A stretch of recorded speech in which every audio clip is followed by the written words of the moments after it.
अध्याय 11 नैतिक मूल्य और दूरंदेशी। सही काम सही वजह के लिए करना। अब हम पर बीती बातों के लिए किसी पर इल्जाम लगाने की नहीं, बल्कि भविष्य के लिए काम करने का ढंग तय करने की जिम्मेदारी है। John F Kennedy. जब एक बच्चे का जन्म होता है तो खुशियां कौन मनाता है? माँ बाप, रिश्तेदार और दोस्त।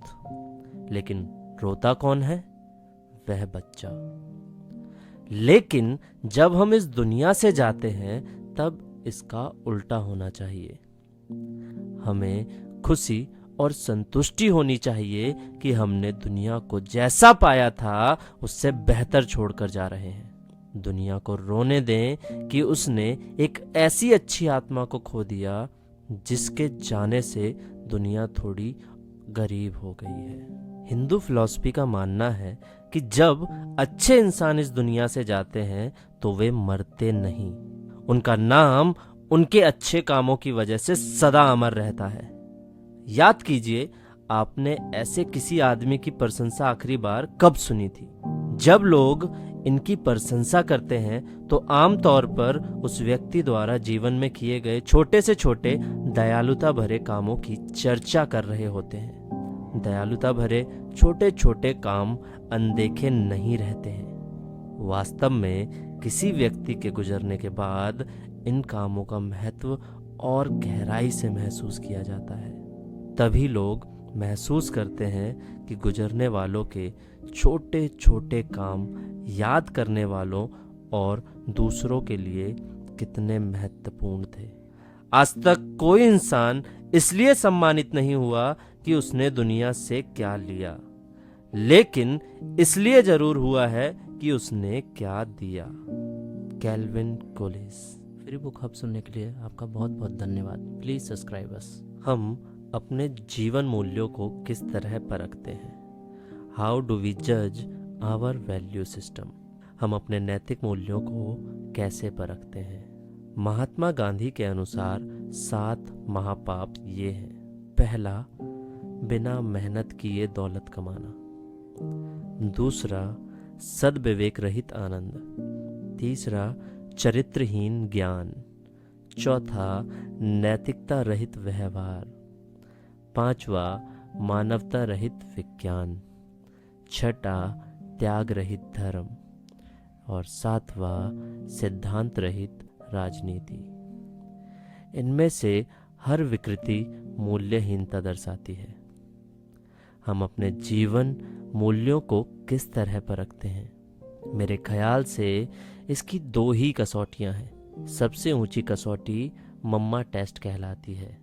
हम कुछ भी कर रहे हों, घर या बाहर, अकेले में या किसी के साथ, अगर मूल्यों का सवाल हो तो खुद से पूछें, अगर मेरी माँ देख रही होती कि मैं क्या कर रहा हूं तो क्या वह गर्व करती और कहती शाबाश मेरे बच्चे, या वह शर्म से सिर झुका लेती? आपके जीवन मूल्य तुरंत स्पष्ट हो जाएंगे। अगर हम मम्मा टेस्ट पास कर लें और दूसरे सभी टेस्टों में फेल हो जाएं, तो भी हम पास हैं। और अगर हम मम्मा टेस्ट में फेल हो गए और बाकी सभी टेस्टों में पास हो गए तो हम फेल हैं। अगर मम्मा टेस्ट से जवाब नहीं मिलता तो हमारे पास एक और टेस्ट है जिसे कहते हैं बाबा टेस्ट। हम कुछ भी कर रहे हों, घर या बाहर, अकेले में या किसी के साथ, अगर मूल्यों का सवाल हो तो खुद से पूछें, अगर मेरे बच्चे मुझे यह काम करता हुआ देखें तो क्या मैं चाहूंगा कि वह इसे देखें, या मैं शर्मिंदा होऊंगा? एक बार फिर शंका के बादल जल्दी ही हट जाएंगे और आपको आपका जवाब मिल जाएगा। और ये दोनों टेस्ट किसी इंसान के जीवन मूल्यों को नहीं परख पाते, तब वह इंसान नहीं है। अगर आपने अभी तक फ्री बुक हब को सब्सक्राइब नहीं किया है तो अभी सब्सक्राइब करें। धन्यवाद। हमारे जीवन मूल्य कैसे बदलते हैं। How does our value system change. लगातार संपर्क में आने से जो असहनीय है वह भी स्वीकार करने लायक हो जाता है, और फिर हम उसमें उलझ जाते हैं। जब हम इन असहाय चीजों को स्वीकार करने लगते हैं तो इन्हें उचित बताने लगते हैं। अगर आपने अभी तक फ्री बुक हब को सब्सक्राइब नहीं किया है तो अभी सब्सक्राइब करें। धन्यवाद। समय बदल रहा है। Times are changing. हम युवा पीढ़ी में नैतिक मूल्यों में गिरावट की बात करते हैं। अफसोस जाहिर करते हुए हम कहते हैं कि उनका आखिरकार क्या होगा। लेकिन उन पर उंगली उठाने से पहले आइए देखें कि दोष किसका है। हमें याद रखना चाहिए कि नैतिक मूल्य, अच्छी आदतें और सद्गुण पैदाइशी नहीं होते हैं, वे सीखे जाते हैं। अगर हम आने वाली पीढ़ियों पर सकारात्मक असर डालना चाहते हैं तो हमें अपनी प्राथमिकताएं सही ढंग से निर्धारित करनी चाहिए। हम जीविका के लिए क्या करते हैं और हम जीविका के साथ क्या करते हैं में अंतर। पैसा हर काम की कीमत नहीं होता। माँ बाप बच्चों की परवरिश इस उम्मीद से नहीं करते कि बदले में उन्हें पैसा मिलेगा। बहुत से लोगों के पास काफी पैसा है मगर वे फिर भी गरीब हैं। हमारा लक्ष्य होना चाहिए कि हमारे पास पैसा भी हो और हम अमीर भी हों। मानसिक स्तर पर हम लोगों की जिंदगी का सबसे दुर्भाग्यपूर्ण पहलू यह है कि कई लोग पैसा बिना कमाए ही हासिल करना चाहते हैं। दुनिया की सबसे अच्छी और सबसे सुंदर चीजों को ना तो देखा और ना ही छुआ ही जा सकता है, उन्हें दिल से महसूस किया जाना चाहिए। Helen killer. मेहनत इंसान को पैसे की कीमत सिखाती है, इसलिए ये बहुत जरूरी है कि माँ बाप अपने बच्चों को यह बात सिखाएं। मुझे युवा पीढ़ी के बारे में सोचकर बहुत दुख होता है कि वह मूल्यों को सीखे बिना दौलत विरासत में पा लेते हैं। यही शिक्षा और निर्देशन ना मिलने की वजह से वे हर चीज को पैसे से तोलते हैं। उनका मानना है कि हर चीज बिकाऊ है और हर चीज की कीमत है। वास्तव में यह सच नहीं है। फ्री बुक हब सुनने के लिए आपका बहुत बहुत धन्यवाद। प्लीज सब्सक्राइब अस। चरित्र अमूल्य है। Character is priceless. एक अंग्रेजी फिल्म इंसिडेंट प्रपोजल में यह बात साफ रूप में दिखाई गई है। उसमें दिखाया गया है कि एक बार व्यभिचार करने की कीमत $10 लाख भी हो सकती है। लोग रातों रात सफल होना चाहते हैं, चाहे उन्हें अपनी आत्मा ही क्यों ना बेचना पड़े, लेकिन फिर भी बात नहीं बनती। ऐसा इसलिए होता है कि सच्चे जीवन मूल्य अमूल होते हैं। जैसे ही मूल्यों की कोई कीमत लग जाती है तो वे अपनी कीमत खो बैठते हैं। कोई भी फायदा उस नुकसान की भरपाई नहीं कर सकता। पैसे का होना और उससे खरीदी गई चीजों का होना ठीक है, मगर पैसे कमाने के दौरान हम उन चीजों को नहीं खोना चाहते जो अनमोल हैं, जिसे पैसा नहीं खरीद सकता। What money cannot buy। पैसा हमेशा अकल की बात नहीं बोलता है। हम अक्सर लोगों को यह कहते हुए सुनते हैं कि हर आदमी की एक कीमत होती है। जो लोग ऐसी बात करते हैं वे वास्तव में खुद बिकाऊ होते हैं। अच्छे चरित्र, निष्ठा और सही जीवन मूल्य वाले लोग बिकाऊ नहीं होते।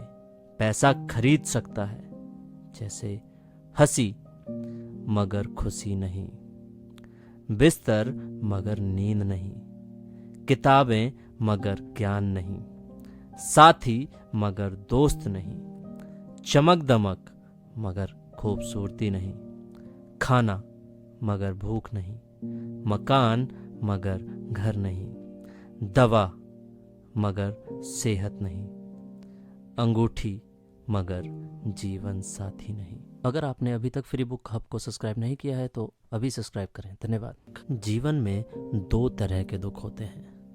पहला, हम जो चाहते हैं वह ना मिलना, not getting what we want. दुख झेलने वालों के लिए एक नसीहत। मैंने ईश्वर से शक्ति मांगी थी ताकि मैं कुछ हासिल कर सकूं। उसने मुझे कमजोर बनाया ताकि मैं दूसरों की सेवा अदब से करूं। मैंने सेहत मांगी थी ताकि मैं बड़े काम कर सकूं। मुझे दुर्बलता मिली ताकि मैं अच्छे काम कर सकूं। मैंने धन दौलत मांगी थी ताकि मैं खुश रह सकूं। मुझे गरीबी मिली ताकि मैं बुद्धिमान बन सकूं। मैंने रुतबा मांगा था ताकि लोग मुझे सराहें। मुझे असहाय बनाया ताकि मैं ईश्वर की जरूरत महसूस करूं। मैंने सब चीजें मांगी थी ताकि मेरा जीवन खुशहाल हो। मुझे सिर्फ जीवन मिला ताकि मैं हर चीज में खुशी पा सकूं। मैंने जो भी मांगा नहीं मिला, मगर वह सब कुछ मिला जिसकी आशा की थी। मेरे ऐसा करने के बावजूद मेरी अनकही प्रार्थनाएं सुनी गईं। मुझ पर सब इंसानों से ज्यादा कृपा हुई है। अज्ञात। दूसरा, जो चाहा वह मिला, गेटिंग वॉट वी वॉन्ट। जब हमारे जीवन मूल्य स्पष्ट ना हो तब हमारी इच्छाओं का पूरा होना ज्यादा दुखदायी हो सकता है। राजा मिदास की कहानी यह बताती है, मिदास का स्पर्श, द मिदास टच। हम सभी लालची राजा मिदास की कहानी जानते हैं। उसके पास सोने की कमी नहीं थी, लेकिन सोना जितना बढ़ता वह और अधिक सोना चाहता। उसने सोने को खजाने में जमा कर लिया था और हर रोज उसे गिना करता था। एक दिन जब वह सोना गिन रहा था तब एक अजनबी कहीं से आया और बोला, तुम मुझसे ऐसा कोई भी वरदान मांग सकते हो जो तुम्हें दुनिया में सबसे ज्यादा खुशी दे। राजा खुश हुआ और उसने कहा, मैं चाहता हूं कि जिस चीज को छूं वह सोना बन जाए। अजनबी ने राजा से पूछा, क्या तुम सचमुच यही चाहते हो? राजा ने कहा, हाँ। तो अजनबी बोला, कल सूरज की पहली किरण के साथ ही तुम्हें किसी चीज को छूकर सोना बना देने की ताकत यानी कि गोल्डन टच मिल जाएगी। फ्री बुक हब सुनने के लिए आपका बहुत बहुत धन्यवाद। प्लीज सब्सक्राइब अस। राजा ने सोचा कि वह सपना देख रहा होगा, यह सच नहीं हो सकता। लेकिन अगले दिन जब राजा नींद से उठा तो उसने अपना पलंग छुआ और वह सोना बन गया। वह वरदान सच था। राजा ने जिस चीज को भी छुआ वह सोना बन गई। उसने खिड़की के बाहर देखा और अपनी नन्ही बच्ची को खेलता पाया। उसने बिटिया को यह अजूबा दिखाना चाहा और सोचा कि वह खुश होगी, लेकिन बगीचे में जाने से पहले उसने एक किताब पढ़ने की सोची। उसने जैसे ही उसे छुआ वह सोने की बन गई। वह किताब को पढ़ ना सका। फिर वह नाश्ता करने बैठा। जैसे ही उसने फलों और पानी के गिलास को छुआ वे भी सोना बन गए। उसकी भूख बढ़ने लगी और वह खुद से बोला, मैं सोने को खा पी नहीं सकता। ठीक उसी समय उसकी बेटी दौड़ती हुई वहां आई और उसने उसे बाहों में भर लिया। वह सोने की मूर्ति बन गई। अब राजा के चेहरे से खुशी गायब हो गई। राजा सिर पकड़कर रोने लगा। वह वरदान देने वाला अजनबी फिर आया और उसने राजा से पूछा कि क्या वह हर चीज को सोना बना देने की अपनी ताकत से खुश है। राजा ने बताया कि वह दुनिया का सबसे दुखी इंसान है। राजा ने उसे सारी बात बताई। अजनबी ने पूछा, अब तुम क्या पसंद करोगे, अपना भोजन और प्यारी बिटिया या सोने के ढेर और बिटिया की सोने की मूर्ति? राजा ने गिड़गिड़ाकर माफी मांगी और कहा, मैं अपना सारा सोना छोड़ दूंगा, मेहरबानी करके मेरी बेटी मुझे लौटा दो, क्योंकि उसके बिना मेरी हर चीज मूल्यहीन हो गई है। अजनबी ने राजा से कहा, तुम पहले से बुद्धिमान हो गए हो, और उसने अपने वरदान को वापस ले लिया। राजा को अपनी बेटी फिर से मिल गई और उसे एक ऐसी सीख मिली जिसे वह जिंदगी भर नहीं भुला सका। इस कहानी से क्या सीख मिलती है? पहला, घटिया या विकृत जीवन मूल्यों से दुख ही मिलता है। दूसरा, कई बार इच्छा पूरा होना ना पूरा होने से बड़ा दुख बन जाता है। तीसरा, फुटबॉल के खेल में तो खिलाड़ी बदले जा सकते हैं, पर जिंदगी में ना तो खिलाड़ी बदले जा सकते हैं और ना ही खेल दोबारा खेला जा सकता है। शायद हमें अपने दुख से मुक्ति पाने का मौका दोबारा ना मिल सके। अगर आपने अभी तक फ्री बुक हब को सब्सक्राइब नहीं किया है तो अभी सब्सक्राइब करें। धन्यवाद। आप कैसे याद किया जाना पसंद करेंगे?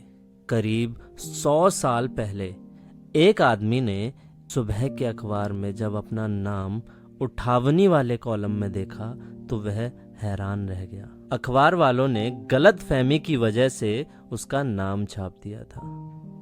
उसे पढ़कर वह पहले तो हक्का बक्का रह गया, क्या मैं जिंदा हूं या नहीं? थोड़ा संभलने पर उसके मन में विचार आया कि देखूं लोगों ने मेरे बारे में क्या कहा है।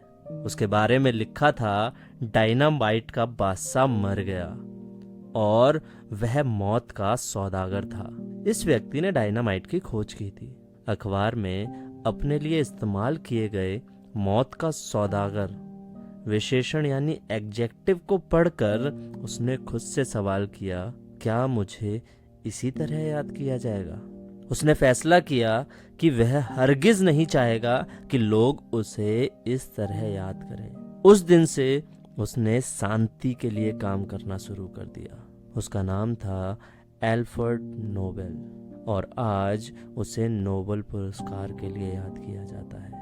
जिस प्रकार एल्फ्रेड नोबेल ने अपने जीवन मूल्यों को दोबारा व्याख्यात किया, वैसे ही हमें भी अपनी बीती जिंदगी को देख समझकर अपने जीवन मूल्यों की नई व्याख्या करनी चाहिए। दुनिया के लिए आपकी विरासत क्या होगी? आप किस तरह याद किया जाना चाहेंगे? क्या आपके बारे में लोग अच्छी बातें कहेंगे? क्या आपको प्यार और इज्जत के साथ याद किया जाएगा? क्या कोई आपके ना होने की कमी महसूस करेगा? फ्री बुक हब सुनने के लिए आपका बहुत बहुत धन्यवाद। प्लीज सब्सक्राइब अस। छोटी छोटी बातें बड़ा फर्क डालती हैं। It's the little things that make a big difference. एक आदमी सुबह को समुद्र के किनारे टहल रहा था। उसने देखा कि लहरों के साथ सैकड़ों स्टार मछलियां तट पर आ जाती हैं। जब लहरें पीछे जाती हैं तो मछलियां किनारे पर ही रह जाती हैं और धूप से मर जाती हैं। लहरें उसी समय लौटी थी और स्टार मछलियां अभी जीवित थी। वह आदमी कुछ कदम आगे बढ़ा। उसने एक मछली उठाई और पानी में फेंक दी। वह ऐसा बार बार करता रहा। उस आदमी के ठीक पीछे एक और आदमी था जो यह नहीं समझ पा रहा था कि वह क्या कर रहा है। वह उसके पास आया और पूछा, तुम क्या कर रहे हो? यहाँ तो सैकड़ों स्टार मछलियां हैं, तुम कितनों को बचा सकोगे? तुम्हारे ऐसा करने से क्या फर्क पड़ेगा? उस आदमी ने कोई जवाब नहीं दिया। 2 कदम आगे बढ़कर उसने एक और मछली को उठाकर पानी में फेंक दिया और बोला, इससे इस एक मछली को तो फर्क पड़ता है। हम कौन सा फर्क डाल रहे हैं, बड़ा या छोटा, इससे कोई फर्क नहीं पड़ता। अगर सब लोग थोड़ा थोड़ा फर्क लाएं तो बहुत बड़ा फर्क पड़ेगा। अगर आपने अभी तक फ्री बुक हब को सब्सक्राइब नहीं किया है तो अभी सब्सक्राइब करें। धन्यवाद। क्या आपका जीवन बचाने लायक है? Is your life worth saving? एक लड़का नदी में डूब रहा था। वह मदद के लिए चिल्लाया। एक आदमी जो उधर से गुजर रहा था नदी में कूद पड़ा और उसने लड़के को बचा लिया। जब वह आदमी जाने लगा तो बच्चे ने कहा, धन्यवाद। उस आदमी ने पूछा, किस लिए? लड़के ने जवाब दिया, मेरी जिंदगी बचाने के लिए। उस आदमी ने लड़के की आंखों में देखा और कहा, बेटा, जब तुम बड़े हो जाओ तो इस बात को साबित करना कि तुम्हारी जिंदगी बचाने लायक थी। यह सोचने का समय है। यह सचेत होने का समय है। आत्मसंतुष्टि के बिना सफलता व्यर्थ है। यदि जीवन का कोई अर्थ और उद्देश्य ना हो तो आप कितना भी सम्मान, पैसा और शिक्षा हासिल कर लें, आपको जिंदगी में खालीपन और उदासी ही महसूस होगी। सेहत, पैसा, परिवार, समाज और जीवन मूल्यों के बारे में अपनी व्यक्तिगत सफलता की फिलॉसफी बनाने से ही सफलता की शुरुआत होती है। अगर हमारी जिंदगी में सफलता की साफ फिलॉसफी ना हो तो ख्याली पुलाव ही हमारे मार्गदर्शक बन जाएंगे। अगर हमारे पास सफलता की कोई फिलॉसफी नहीं है तो हमने अनजाने में असफलता की फिलॉसफी को अपना लिया है। अगर आपने अभी तक फ्री बुक हब को सब्सक्राइब नहीं किया है तो अभी सब्सक्राइब करें। धन्यवाद। वचनबद्धता मतलब कमिटमेंट हमारे जीवन मूल्यों का एक बेहद जरूरी हिस्सा है। वचनबद्धता। जब हमारे जीवन मूल्य साफ होते हैं तो फैसला लेना और वचन निभाना आसान हो जाता है। उदाहरण के तौर पर आप दुश्मनों को अपने देश के राज बेचकर अपने देश के प्रति वचनबद्धता नहीं निभा सकते। अपने दोस्तों के राज दूसरों को बताकर दोस्ती बरकरार नहीं रख सकते। भरसक कम काम करके आप अपनी नौकरी या काम के प्रति वचनबद्धता नहीं दिखा सकते। वचनबद्धता पूरा ना करने का नतीजा बेईमान व्यवहार होता है। कोई रिश्ता चाहे वह व्यक्तिगत हो या व्यावसायिक, अगर ऐसी बातों के बावजूद कायम रहे तो मुझे हैरानी होगी। मैं कोशिश करूंगा मगर मैं वचनबद्धता नहीं दे सकता। जैसे मैं इसे कर लूंगा मगर मेरे भरोसे मत रहना, और अगर हो सका तो मैं आऊंगा मगर कम ही आशा रखना, और जब तक तुम कामयाब हो मैं तुम्हारे साथ रहूंगा, और जब तक तुम्हारी सेहत अच्छी है मैं तुम्हारे साथ रहूंगा, और जब तक मुझे कुछ और अच्छा नहीं मिल जाता मैं तुम्हारे साथ रहूंगा। अगर ये रिश्ते एक दूसरे पर भरोसा नहीं कर सकते तो मुझे समझ में नहीं आता कि दुनिया का काम कैसे चलेगा। जैसे माँ बाप, बच्चे, पति पत्नी, गुरु शिष्य, विक्रेता ग्राहक, मालिक कर्मचारी और दोस्त दोस्त। फ्री बुक हब सुनने के लिए आपका बहुत बहुत धन्यवाद। प्लीज सब्सक्राइब अस। इन रिश्तों के बुनियादी असूलों पर भरोसा ना कर पाने का एहसास किसी इंसान को पागल बना सकता है। हमारे सबसे मजबूत रिश्ते वचन के अदृश्य धागे से बंधे होते हैं। इन दिनों वादों को तोड़ना कोई बड़ी बात नहीं मानी जाती है, लेकिन वचनबद्धता के बिना सभी रिश्ते खटाई में पड़ जाते हैं। वचनबद्धता की कमी रिश्तों में दरार डाल देती है और असुरक्षा बढ़ाती है। वचनबद्धता ना होने पर लोग समझ नहीं पाते कि उनके आपसी रिश्तों में कितनी गहराई है। वचनबद्धता में ये बातें शामिल हैं, जैसे पहला, भरोसा, दूसरा, विश्वसनीयता, तीसरा, निश्चितता, चौथा, निरंतरता, पांचवा, परवाह करना, छठा, दूसरों की भावनाओं का एहसास, सातवां, कर्तव्य का भाव, आठवां, ईमानदारी, नौवां, चरित्र, 10वां, निष्ठा, 11वां, वफादारी। अगर आपने अभी तक फ्री बुक हब को सब्सक्राइब नहीं किया है तो अभी सब्सक्राइब करें। धन्यवाद। अगर इनमें से एक भी चीज की कमी हो तो वचनबद्धता में कमजोरी आ जाती है।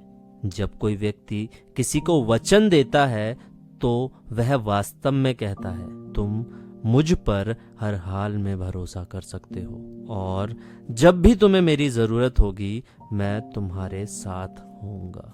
बिना किसी शर्त के दिया गया वचन कहता है, अनिश्चितता भविष्य में मैं ही निश्चित हूं। भविष्य को कौन सी चीजें अनिश्चित बना सकती हैं? जैसे आपकी जिंदगी और हालात में बदलाव और बाहरी हालात में बदलाव। अनिश्चितता के बावजूद वचनबद्धता कहती है, तुम मुझ पर भरोसा कर सकते हो। वचन देने वाला इंसान बहुत कुछ कुर्बान करने को तैयार रहता है। किस लिए? जवाब साफ है, इसके इनाम बहुत कीमती हो सकते हैं। वचनबद्धता कहती है, मैं त्याग करने को तैयार हूं क्योंकि मुझे तुम्हारी परवाह है। मैं भरोसेमंद व्यक्ति हूं, तुम मुझ पर विश्वास कर सकते हो। मैं तुम्हें धोखा नहीं दूंगा, तकलीफों के बावजूद मैं तुम्हारे साथ रहूंगा। और आखिरी, अच्छे या बुरे समय में मैं तुम्हारा साथ नहीं छोड़ूंगा। अगर आपने अभी तक फ्री बुक हब को सब्सक्राइब नहीं किया है तो अभी सब्सक्राइब करें। धन्यवाद। वचनबद्धता पार्ट 2। वचनबद्धता उस एक कानूनी कॉन्ट्रैक्ट की तरह नहीं होती जिसे पूरा करना ही पड़ता है। इसकी बुनियादी कागज के टुकड़ों पर किया गया दस्तखत नहीं, बल्कि चरित्र, निष्ठा और दूसरों के मनोभावों का एहसास है। वचन देने का मतलब यह नहीं है कि और कोई रास्ता ना बचने पर इसे निभाया जाए। इसका मतलब है बहुत से रास्ते होने पर भी अपने वचन पर डटे रहना। पिछली वीडियो में बताए गए गुणों के बिना कोई भी इंसान दूसरों के साथ देर तक वचन नहीं निभा सकता। वचनबद्धता कायम करने के फायदे क्या हैं? यह लाती है निश्चितता, सुरक्षा, व्यक्तिगत विकास, व्यक्ति और समुदाय के बीच अटूट रिश्ता, टिकाऊ व्यक्तिगत और व्यावसायिक रिश्ते। चोर उचक्कों और गुंडे मवालियों को भी ईमानदारी के साथ वचन निभाने वालों की तलाश रहती है। वचनबद्धता उलझाव भरे विशाल जंगल में एक विश्वसित भूखंड की तरह है। यह असुरक्षित संसार में सुरक्षा कवच की तरह है। वचन पूरा करने के लिए की गई मेहनत वाजिब है और मूल्यवान भी। वचनबद्धता का मतलब है दूसरों की जरूरत के लिए अपनी इच्छाओं का त्याग करना। याद रखें और गांठ बांध लें कि जरूरतें इच्छाओं से ज्यादा गहरी या मजबूत होती हैं। वचनबद्धता रिश्तों को जोड़ने वाली गोंद की तरह है। वचन निभाने का मतलब है अपने सुखों को त्याग कर दुख को इच्छा पूर्वक स्वीकार करना।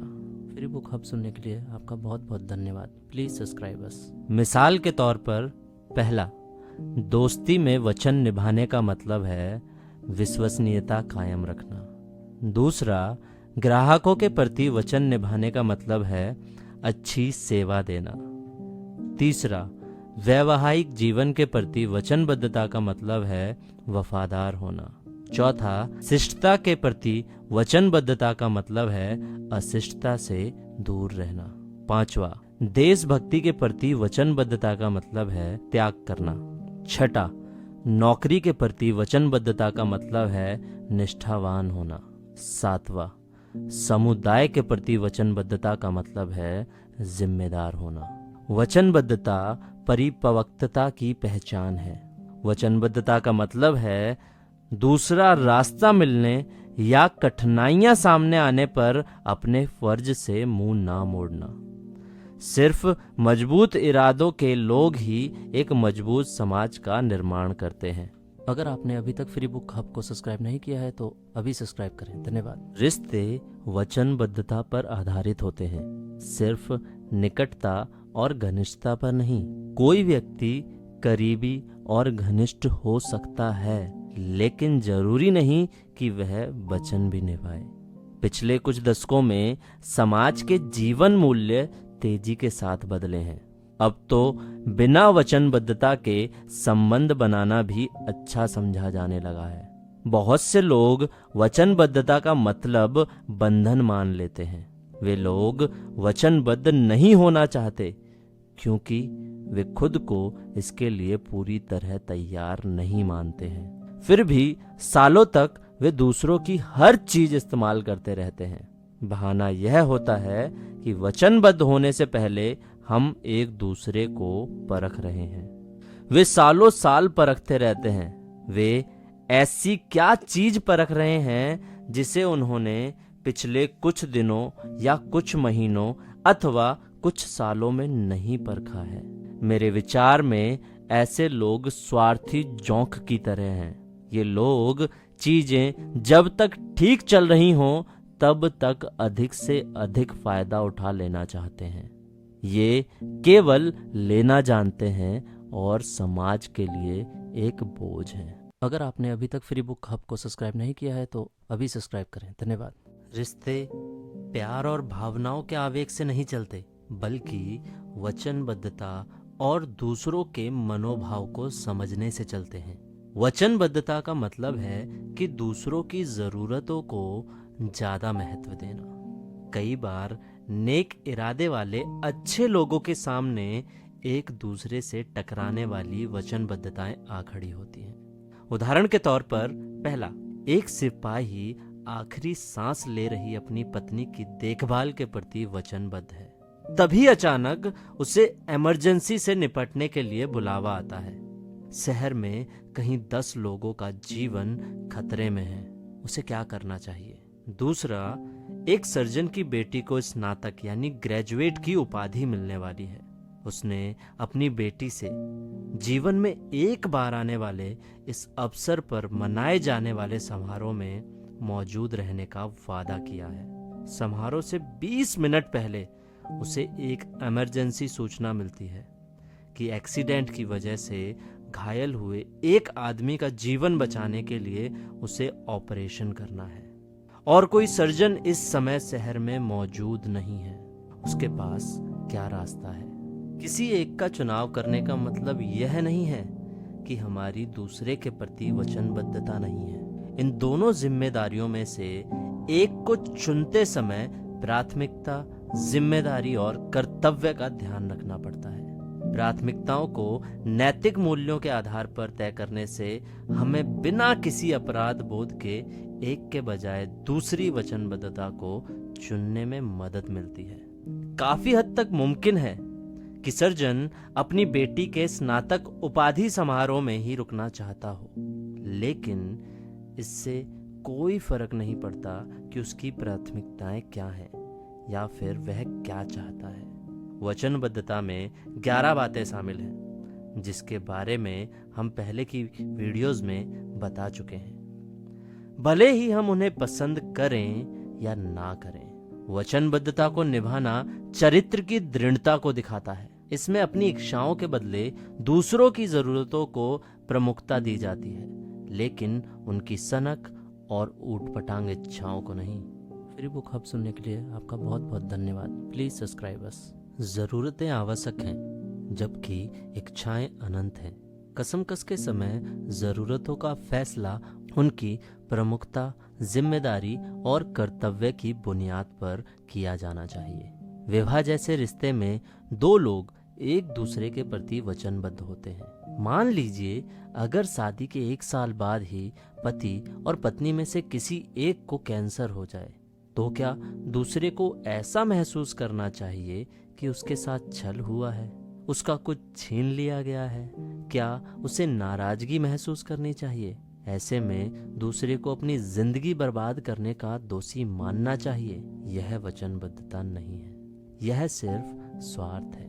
वचनबद्धता पूरा ना होने पर उस धोखे को कबूल करना वचन का सबसे ज्यादा दुखदायी पहलू है। वचन अगर किसी गलती या भूल के कारण पूरा ना हुआ हो तो उसे आगे कायम रखा जा सकता है। गलती से की गई भूल को उदारता दिखाते हुए माफ किया जा सकता है, पर यदि इसे जानबूझकर पूरा नहीं किया गया है तो इस पर गौर किया जाना चाहिए। इसका जवाब यही है कि अगर तुम मुझे एक बार धोखा देते हो तो तुम पर लानत है, अगर तुम मुझे दूसरी बार धोखा देते हो तो मुझ पर लानत है। अगर आपने अभी तक फ्री बुक हब को सब्सक्राइब नहीं किया है तो अभी सब्सक्राइब करें। धन्यवाद। उदारता ना दिखाई जाए तो वचन शायद ही पूरे हो पाते हैं। मिसाल के तौर पर, एक बच्चा झूठ बोलकर, धोखा देकर अपने माँ बाप का विश्वास खो सकता है, लेकिन माँ बाप बच्चे के प्रति अपनी वचनबद्धता को निभाना चाहते हो तो उन्हें बच्चे को माफ कर देना चाहिए। उन्हें बच्चे को सही दिशा देनी चाहिए और उसे झूठ बोलने के नतीजों को बताना चाहिए। अगर कोई केवल इस वजह से धोखा देता है कि उसे माफी मिल जाने का यकीन होता है तो यह नीचता भरा व्यवहार है। क्या क्षमाशीलता को किसी बिना लिमिट वाले अकाउंट यानी लिमिटलेस अकाउंट का कोरा चेक मतलब ब्लैंक चेक मानना चाहिए? शायद नहीं। हमारी सबसे बड़ी वचनबद्धता क्या है? What is our greatest commitment? अगर हम अनजाने में ऐसे गलत या अनैतिक वचन दे बैठे जो हमारे मूल्यों और आत्मा की आवाज के खिलाफ हो, तो ऐसे हाल में हमें क्या करना चाहिए? ऐसे हाल में हमारी सबसे बड़ी वचनबद्धता इस बात पर दोबारा गौर करने की होगी कि उस वचन को निभाएं या तोड़ें। अगर आपने अभी तक फ्री बुक हब को सब्सक्राइब नहीं किया है तो अभी सब्सक्राइब करें। धन्यवाद। मूल्यों के प्रति वचनबद्धता, कमिटमेंट टू वैल्यूज। वफादारी खरीदी नहीं जाती, इसे कमाया जाता है। और हम किसके प्रति वफादार होते हैं? व्यक्तियों के प्रति या संगठनों के प्रति? जवाब है इनमें से किसी के प्रति नहीं। हमारी वफादारी मूल्यों और सिद्धांतों के प्रति होती है। जहाँ मूल्यों में टकराव हो वहाँ लोग ना तो एक साथ एक ही घर में रह सकते हैं, ना ही एक संगठन में साथ काम कर सकते हैं। जब कोई इंसान किसी व्यक्ति या संगठन से वफादारी या वचन निभाने का वादा करता है तो वह वास्तव में क्या कहता है? वह कहता है, मैं तुम्हारे साथ हूँ क्योंकि जिस चीज में तुम यकीन रखते हो उसी में मैं भी रखता हूँ। अगर मेरी वचनबद्धता किसी ऐसे नेता, जीवन साथी, मालिक या कर्मचारी के प्रति है जो नशीली दवाओं का व्यापारी या दुश्मन देश का जासूस बन जाता है, तो मुझे क्या करना चाहिए? क्या उसका साथ देना इसलिए जारी रखूं क्योंकि मैंने पहले वचन दिया हुआ है? बिल्कुल नहीं। मैंने अनैतिक और गैर कानूनी व्यवहार को समर्थन देने का वचन नहीं दिया था। वचन ना निभाने का नतीजा होता है, जैसे परिवार का टूटना, अधूरी जिंदगी, लावारिस बच्चे, व्यापार में नुकसान, कमजोर रिश्ते, अकेलापन, भारी तनाव, मायूसी और शर्मिंदगी। वचन दें और उन पर कायम रहें। फ्री बुक हब सुनने के लिए आपका बहुत बहुत धन्यवाद। प्लीज सब्सक्राइब अस। नैतिकता यानी एथिक्स। गलत फैसले और बुरी जिंदगी के लिए खराब हालत को दोषी नहीं ठहराया जा सकता। नैतिक मूल्य और सिद्धांत सिर्फ अच्छे दिनों के लिए नहीं बने हैं, बल्कि वे बुरे दिनों से भी बचाते हैं। वे किसी देश के कानून की तरह हैं, जिनकी जरूरत जब नागरिक अच्छे हों तब तो पड़ती ही है, मगर उससे भी ज्यादा उनकी जरूरत बुरे लोगों से बचाव करने के लिए पड़ती है। हर चुनाव सिद्धांत आधारित चुनाव नहीं होता है। मिसाल के तौर पर कैसे कपड़े खरीदें या कैसा टीवी खरीदें, ये व्यक्तिगत चुनाव है जो इस पर निर्भर करता है कि हमारे लिए क्या ठीक है। इन कामों में नैतिकता या अनैतिकता का सवाल नहीं उठता। व्यक्तिगत चुनाव मन की पसंद यानी सब्जेक्टिव पर आधारित होता है, ना कि ठोस यथार्थ ऑब्जेक्टिव पर। हालांकि ऐसे मामलों में नैतिकता का मामला नहीं जुड़ा होता, फिर भी जिम्मेदारी की भावना बनी रहनी चाहिए। नैतिक चुनाव में सही और गलत के बीच ठोस सच्चाई के आधार पर चुनाव किया जाता है। यही वजह है कि जब हम एक अनैतिक कदम उठाते हैं तो हमारी आत्मा हमें धिक्कारती है, जबकि एक गलत व्यक्तिगत चुनाव करने पर ऐसा नहीं होता, क्योंकि नैतिक चुनाव में सही चीज का बिल्कुल स्पष्ट चुनाव किया जाता है। जैसे कि गणित के इम्तिहान में कोई भी बैठ सकता है, उनके जवाब भी अलग अलग हो सकते हैं, मगर जवाब का सही होना उनके चुनाव पर निर्भर नहीं करता, बल्कि वह तो उत्तर के वास्तविक रूप से सही होने पर निर्भर होता है। अगर आपने अभी तक फ्री बुक हब को सब्सक्राइब नहीं किया है तो अभी सब्सक्राइब करें। धन्यवाद। किसी आदमी के शालीन होने का यह मतलब नहीं होता कि वह अच्छा और नैतिक व्यक्ति है। किसी आदमी में सामाजिक शालीनता होने के बावजूद वह झूठा और मक्कार हो सकता है। वह इंसान शालीन होते हुए भी अनैतिक माना जाएगा। शालीनता उसे सामाजिक स्वीकृति दिला देती है, पर सिर्फ शालीनता का मतलब अच्छाई नहीं होता। दुख की बात है कि आजकल हमारे ज़्यादातर फैसले इन बातों पर आधारित होते हैं। पहला, सुविधा, आराम और सुख की हमारी इच्छा। दूसरा, हमारी भावनाएं। कोई काम करने का पैमाना जिम्मेदारी की भावना नहीं, बल्कि यह होता है कि हमें क्या करना अच्छा लगता है। तीसरा, सामाजिक चलन और प्रचार, और लोग यह काम कर रहे हैं इसलिए मुझे भी करना चाहिए। यह एक आम धारणा है कि नैतिकता और नैतिकता पर आधारित चुनाव उलझा देते हैं। मगर अहम सवाल यह है कि किसको उलझा देते हैं? सिर्फ उन्हीं को जिनके जीवन मूल्य साफ नहीं है। हालात के मुताबिक बदलती नैतिकता, सिचुएशनल एथिक्स। जो लोग महसूस करते हैं कि नैतिक मूल्य हर हाल में एक से नहीं हो सकते, बल्कि हालात के अनुसार बदलते रहते हैं, वे लोग तरह तरह की सफाई पेश करके अपने बदलते सिद्धांतों को सही ठहराते हैं और अलग अलग हालात और अलग अलग व्यक्तियों के साथ अपने सिद्धांतों को बदलते रहते हैं। इसी को कहते हैं हालात के सांचे में ढली नैतिकता।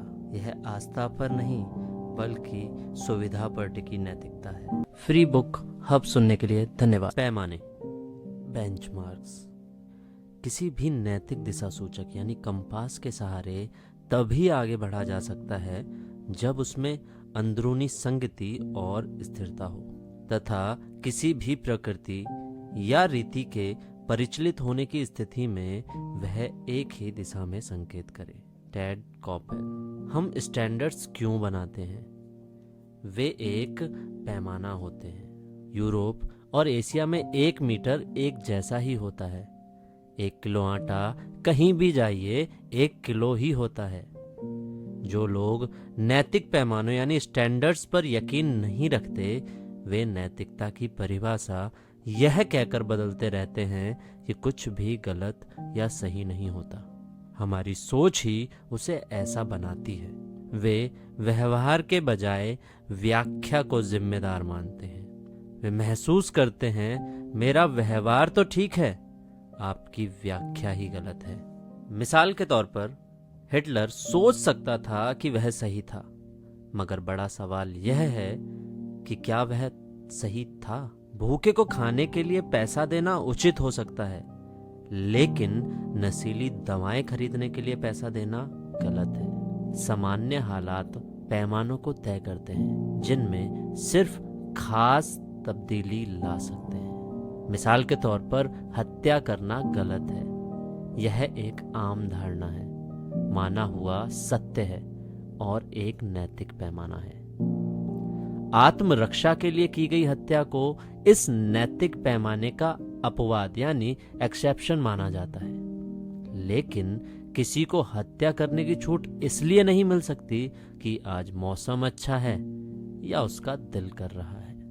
हमारे नैतिकता के स्तर का पता इस बात से भी चलता है कि हम कैसे सलाहकार और कैसे सप्लायर चुनते हैं, कैसे खरीदारों से नाता रखते हैं और अपने फुर्सत का वक्त कैसे बिताते हैं। फ्री बुक हब सुनने के लिए आपका बहुत बहुत धन्यवाद। प्लीज सब्सक्राइब अस। अलग अलग संस्कृतियों में लोगों की अलग अलग राय और मत हो सकते हैं, मगर निष्पक्षता, न्याय, निष्ठा और वचनबद्धता जैसे मूल्य सर्वव्यापी यानी यूनिवर्सल और शाश्वत यानी इंटरनल हैं। उनका संबंध किसी खास संस्कृति से नहीं होता। ऐसा कभी नहीं हुआ कि समाज में कायरता के मुकाबले में वीरता को सम्मानित ना किया गया हो। न्याय और नैतिकता में ये गुण शामिल हैं, जैसे एक दूसरे के मनोभावों को समझना और निष्पक्षता और घायलों, बीमारों और बूढ़ों के लिए हमदर्दी और समाज के व्यापक हितों का ध्यान। ज्यादा लोगों के एक बात पर सहमत होने का मतलब यह नहीं है कि बात सही है। मिसाल के तौर पर यदि किसी देश के नागरिक उस देश के सभी नीली आंखों वाले लोगों से वोट देने का हक छीनने के लिए मतदान करें तो उसे सही माना जाएगा। समाज के व्यापक हितों का ध्यान गुरुत्वाकर्षण के नियमों यानी कि लॉ ऑफ ग्रेविटी की तरह ही नैतिकता के बुनियादी मूल्य सर्वव्यापी हैं। जिस तरह अनुशासन के बिना आजादी बर्बादी लगती है, उसी तरह मूल्यों और सिद्धांतों के बिना समाज नष्ट हो जाता है। अगर सचमुच सिद्धांतों का सही या गलत होना हर एक की राय पर निर्भर होता है, तो फिर किसी अपराधी को जेल नहीं भेजा जाना चाहिए। अगर आपने अभी तक फ्री बुक हब को सब्सक्राइब नहीं किया है तो अभी सब्सक्राइब करें। धन्यवाद। एक समाज अच्छा या बुरा उनके नागरिकों के नैतिक मूल्यों के आधार पर बनता है। इन्हीं नैतिक मूल्यों से समाज को शक्ति मिलती है। कुछ लोग सापेक्षा के सिद्धांत में विश्वास करते हैं, लेकिन वे अपनी विडंबनाओं में फंसकर रह जाते हैं। वे कहते हैं सब कुछ सापेक्ष यानी रिलेटिव है। यह बात बिल्कुल सच है, लेकिन अपने आप में ही विरोधाभासी भी है। गलत और सही, ईमानदारी और बेईमानी में फर्क करने के लिए पहले हमें इनके वजूद की मौजूदगी को मानना होगा। जैसे किसी चीज का लेवल बदलने से चीज नहीं बदल जाती, ठीक वैसे ही नाम बदलने से उसका मतलब नहीं बदल जाता। गिरे हुए नैतिक मूल्यों को नए नए नाम देकर अधिक स्वीकार योग्य बनाने की कोशिश की जा रही है और मीडिया अनैतिकता को ग्लैमराइज कर रहा है। झूठ बोलने वालों को बहिर्मुखी और कल्पनाशील बनाया जा रहा है। किसी व्यक्ति को नैतिक शिक्षा दिए बिना वैचारिक शिक्षा देना समाज के लिए संकट को न्योता देना है। 1993 में जब कोलंबिया यूनिवर्सिटी के प्रेसिडेंट माइकल सेबरन ने इस्तीफा दिया, तो एक रिपोर्टर ने उनसे पूछा कि क्या कोई काम उनसे अधूरा छूट गया है। सेबरन ने जवाब दिया, हाँ, बस एक ही काम बाकी रह गया है। उन्होंने नैतिक शिक्षा की कमी की तरफ इशारा करते हुए कहा, एक आम स्टूडेंट को इस बारे में कोई शिक्षा नहीं दी जाती। ज्यादातर शिक्षक इन विषयों को छूने से कतराते हैं। नैतिक शिक्षा देना माँ बाप के जिम्मे छोड़ दिया जाता है। नतीजा यह है कि इस देश में नई पीढ़ी को नैतिकता और सिद्धांतों की शिक्षा पहले से भी कम मिल रही है, जबकि उसे इसकी बहुत ज़्यादा ज़रूरत है। सिद्धांत और नैतिक मूल्य कोई धर्म नहीं है, ये एक शांति प्रिय समाज के लिए ज़रूरी सूझबूझ भरे व्यवहार के सिद्धांत हैं। फ्री बुक हब सुनने के लिए धन्यवाद। नैतिकता और कानून, एथिक्स एंड लीगलिटी। किसी व्यक्ति को यह सोचकर दुखी नहीं होना चाहिए कि उसने अच्छा काम किया, लेकिन औरों ने बुरा काम किया। अगर किसी ने अकेले ही सही काम किया हो तो उसने उचित किया, और यदि गलत काम किया हो तो पूरी मानव जाति की स्वीकृति भी उसके काम को उचित सिद्ध नहीं कर सकती। Henry fielding. ज्यादातर लोग इस बात से सहमत होंगे कि नैतिकता और कानून एक ही चीज नहीं है। जो बात नैतिक हो सकती है वह कानून के दायरे में भी हो सकती है और नहीं भी। इसका उल्टा भी उतना ही सच है। मिसाल के तौर पर, पहला, एक जीवन बीमा यानी इंश्योरेंस सेल्समैन ज्यादा कमीशन पाने अपने ग्राहक को सबसे उपयोगी पॉलिसी बेचने के बजाय अनुपयुक्त पॉलिसी बेचता है। उसका काम कानूनी तो है, मगर अनैतिक और सिद्धांत के खिलाफ है। दूसरा, एक नौजवान अधिकारी कार की पिछली सीट पर खून से लथपथ पड़े अपने जख्मी बच्चे को बचाने के लिए स्पीड लिमिट से तेज गाड़ी चला रहा है। ऐसी स्थिति में शायद ही कोई उसे कानून तोड़ने संबंधी नैतिकता का प्रश्न उठाएगा। उस बच्चे का जीवन बचाने के लिए डॉक्टरी सहायता उपलब्ध ना कराना सिद्धांत के खिलाफ होगा, फिर चाहे इसके लिए ट्रैफिक के नियमों को तोड़ना ही क्यों ना पड़े। कानून न्यूनतम पैमाने यानी कि मिनिमम स्टैंडर्ड्स तय करता है, जबकि नैतिकता और मूल्य इन पैमानों से काफी आगे जाते हैं। नैतिकता और मूल्य निष्पक्षता और न्याय पर आधारित है। ये लोगों को खुश या नाखुश करने के लिए नहीं है। ये लोगों की जरूरतों और अधिकारों का सम्मान और इज्जत कराने के लिए है। फ्री बुक हब सुनने के लिए आपका बहुत बहुत धन्यवाद। प्लीज सब्सक्राइब अस। जीवन का उद्देश्य, पर्पस इन लाइफ। इच्छाएं कई तरह की होती हैं। सफल होने की इच्छा, अपनी खुशी की कीमत पर भी अपना कर्तव्य निभाने की इच्छा, मकसद पाने की इच्छा, जीवन को अर्थ देने वाली किसी चीज के लिए मर मिटने की इच्छा। अपनी आत्मा को बेचकर सारी दुनिया हासिल कर भी ली तो उसका क्या फायदा। एक उद्देश्यहीन जीवन जीते जी मरने के समान है। आपका उद्देश्य क्या है? क्या आपके पास कोई उद्देश्य है भी? उद्देश्य लगन पैदा करता है। एक उद्देश्य पाइए या बनाइए और फिर उसे लगातार लगन एवं दृढ़ता से पूरा कीजिए।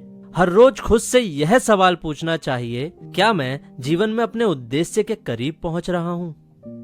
क्या मैं दुनिया को रहने लायक एक बेहतर जगह बना रहा हूं? अगर जवाब ना है तो मैंने आज अपने जीवन का एक दिन बर्बाद कर दिया। जिंदगी हमें उसी हिसाब से देती है जिस हिसाब से हम उसे देते हैं। अगर आपने अभी तक फ्री बुक हब को सब्सक्राइब नहीं किया है तो अभी सब्सक्राइब करें। धन्यवाद। हम जीवन में अपने उद्देश्य जितनी जल्दी ढूंढ लें उतना ही अच्छा है। ऐसा लगता है कि जीवन में उद्देश्य खोजने की अनंत तलाश ही सबसे बड़ी चुनौती है।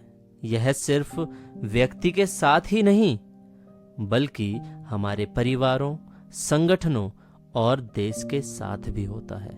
एक बार हमारा उद्देश्य और नैतिक मूल्य साफ हो जाएं तो व्यक्तिगत फायदों और सामाजिक जिम्मेदारियों के बीच के संघर्ष में एक नैतिक संतुलन आ जाता है। हम जागरूक हो जाते हैं कि हमें कब दृढ़ता से खड़े होना है। तब हम फौरन फायदा हासिल करने के लिए गलत फैसले करने के बजाय दूर के फायदे की सोचकर सही फैसला करने लगते हैं। समझदारी और परिपक्वता से बड़े मुद्दों के बारे में बेहतर समझ पैदा होती है।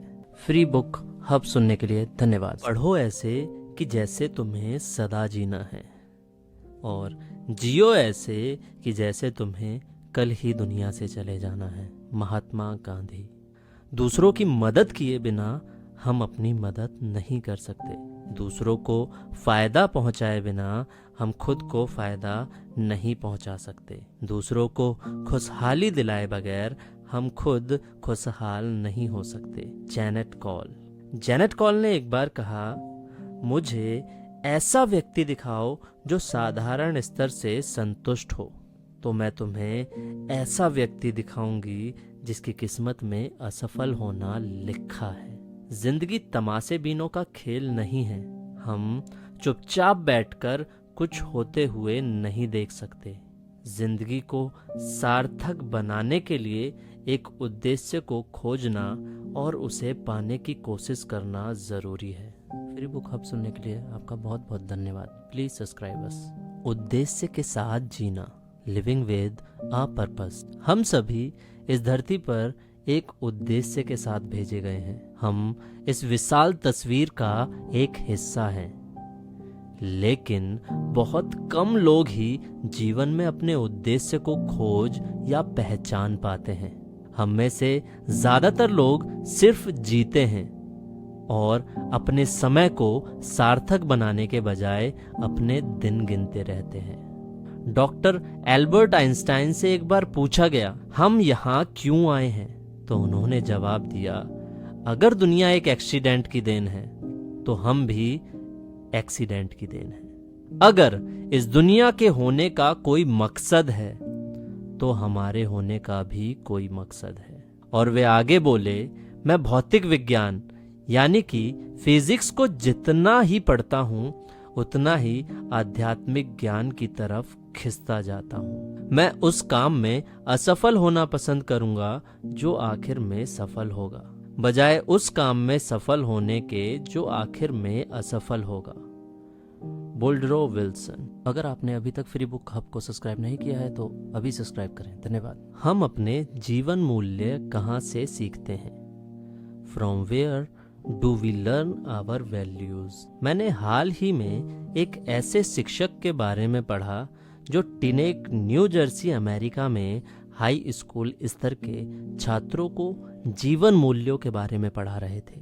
क्लास की एक लड़की को $1000 से भरा पर्स पड़ा मिला और लड़की ने वह उसके मालिक को दे दिया। शिक्षक ने छात्रों की राय जाननी चाहिए। क्लास के हर छात्र ने उस लड़की को बेवकूफ बताया। ज्यादातर छात्रों का यह मानना था कि अगर कोई अपने सामान के प्रति लापरवाह है तो उसे इस बात की सजा मिलनी चाहिए। जब शिक्षक से पूछा गया कि उसने बच्चों को क्या कहा तो उसने जवाब दिया, मैंने कुछ भी नहीं कहा। अगर मैं उन्हें यह बताऊं कि क्या सही है और क्या गलत, तो मैं उनका काउंसलर नहीं माना जाऊंगा। मैं अपने विचार उन पर नहीं लाद सकता। अगर हम नैतिकता अपने माँ बाप और शिक्षकों से नहीं सीखेंगे तो फिर किससे सीखेंगे? और जब वे हमें नैतिक शिक्षा नहीं देते तो हम उन्हें अनजाने ही टेलीविजन और दूसरे गलत जरियों से सीखने लगते हैं। कोई आश्चर्य की बात नहीं है कि इससे समाज में गंदगी फैल जाती है।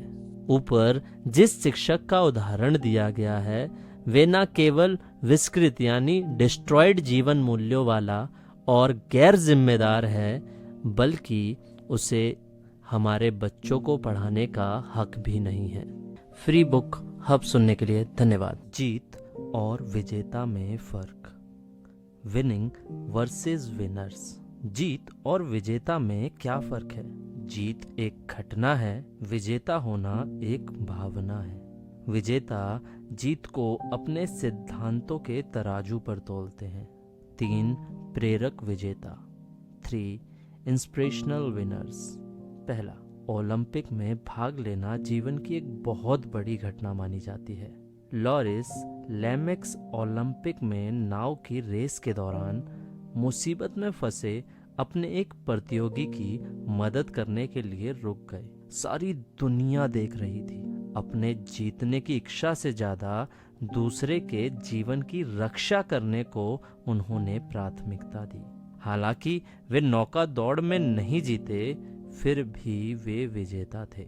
सारी दुनिया के राजा और रानियों ने उनका सम्मान किया क्योंकि उन्होंने ओलंपिक की भावना को जीवित रखा। फ्री बुक हब सुनने के लिए आपका बहुत बहुत धन्यवाद। Please subscribe us. दूसरा, रोबेन गॉन्जलेस रैकेट बॉल की विश्व चैंपियनशिप फाइनल मैच खेल रहे थे। फाइनल खेल में मैच पॉइंट पर गॉन्जलेस ने एक बहुत अच्छा शॉट खेला। रेफरी और लाइन्समैन दोनों ने उनके शॉट को सही बताया और उन्हें विजेता घोषित कर दिया। मगर गॉन्जलेस ने थोड़ा रुकने और हिचकिचाने के बाद पीछे मुड़कर अपने प्रतिद्वंदी से हाथ मिलाते हुए कहा, शॉट गलत था।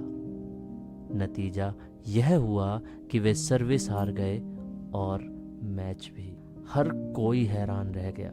कौन सोच सकता था कि एक खिलाड़ी जिसके हक में सारी बातें हों, हार को इस तरह गले लगा लेगा।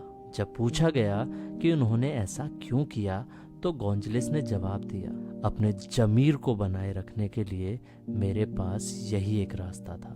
वह मैच हार गए लेकिन फिर भी वह एक विजेता थे। अगर आपने अभी तक फ्री बुक हब को सब्सक्राइब नहीं किया है तो अभी सब्सक्राइब करें। धन्यवाद। तीसरा, कुछ सेल्समैनों के ग्रुप ने मीटिंग के लिए शहर से बाहर जाते समय अपने परिवार वालों से कहा कि वे शुक्रवार की रात को खाने के समय तक आ जाएंगे। लेकिन जैसा कि इस तरह के दौरों में होता है, एक के बाद एक काम होने की वजह से मीटिंग निश्चित समय पर खत्म नहीं हो सकी।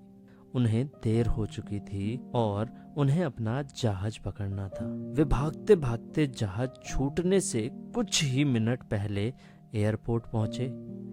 टिकट उनके हाथों में थे और वे आशा कर रहे थे कि जहाज शायद अभी ना उड़ा हो। इसी भागदौड़ में उनमें से एक मेज से टकरा गया जिस पर फलों का एक टोकरा रखा था। सारे फल इधर उधर बिखर गए और खराब हो गए, लेकिन उसके पास रुकने का समय नहीं था। वे दौड़ते रहे और जहाज के अंदर पहुंचकर उन्होंने चैन की सांस ली, सिर्फ एक को छोड़कर। उसने अपने साथियों से विदा ली और लौट आया। उसने जो कुछ देखा उससे उसे एहसास हुआ कि उसने बाहर आकर ठीक किया है। वह उस गिरी हुई मेज के पास गया और उसने उस मेज के पीछे एक 10 साल की अंधी बच्ची को देखा जो रोजी रोटी के लिए फल बेचती थी। उसने कहा, मुझे उम्मीद है कि हमने तुम्हारा दिन खराब नहीं किया। उसने $10 जेब से निकालकर उस लड़की को दे दिए और कहा, यह तुम्हारा नुकसान पूरा कर देगा। इसके बाद वह चला गया। लड़की यह सब कुछ तो देख ना सकी, लेकिन दूर जाते कदमों की धीमी पड़ती आवाज को सुनकर उसने जोर से आवाज लगाई, क्या आप भगवान हैं? उस सेल्समैन का जहाज तो छूट गया, लेकिन क्या वे विजेता नहीं था? यकीनन था। कोई बिना मेडल के भी विजेता हो सकता है, और यदि जीत को सही नजरिए से ना देखा जाए तो वह मेडल जीतने के बाद भी हारा हुआ हो सकता है। फ्री बुक हब सुनने के लिए धन्यवाद। जीत एक घटना है, विजेता होना एक भाव। Winning is an event, being a winner is a spirit. 3 लोग मैराथन रेस में अन्य सैकड़ों लोगों के साथ दौड़े। मेडल किसी चौथे ने जीता। क्या इसका मतलब यह हुआ कि वे 3 लोग हार गए थे? हरगिज नहीं। उन तीनों ने अलग अलग वजहों से रेस में भाग लिया था। पहले ने अपनी क्षमता आजमाने के लिए रेस में भाग लिया था और उसने आशा से अच्छा प्रदर्शन किया। दूसरा अपने पिछले प्रदर्शन को बेहतर बनाना चाहता था और उसने वैसा ही किया। तीसरे ने कभी मैराथन में भाग नहीं लिया था। उसका उद्देश्य था रेस में भाग लेना और उसे पूरा करना, और उसने किया भी। इससे हमें क्या पता चलता है? वे तीनों अलग अलग उद्देश्य लेकर दौड़े और तीनों विजेता रहे, चाहे उनमें से किसी ने भी मेडल ना जीता हो। जैसा कि मार्क ट्वेन ने कहा है, किसी सम्मान के योग्य होते हुए भी उसे ना पाना अयोग्य होकर उसे पाने से बेहतर है। सही सम्मान सम्मानित होने की योग्यता में है, ना कि सम्मान पाने में। फ्री बुक हब सुनने के लिए आपका बहुत बहुत धन्यवाद। प्लीज सब्सक्राइब अस। अगर जीतना ही एकमात्र उद्देश्य हो तो इंसान अपने मन की उस अंदरूनी खुशी से महरूम हो जाता है जो किसी अच्छे काम को करने की वजह से पैदा होती है। जीतने से ज़्यादा ज़रूरी इज्जत और सम्मान के साथ जीतना और उस जीत के काबिल होना है। बेईमानी की जीत से सम्मान के साथ हार अच्छी है। सम्मानतापूर्वक हारना दिखाता है तैयारी में कमी, लेकिन बेईमानी की जीत दिखाती है चरित्र की कमी।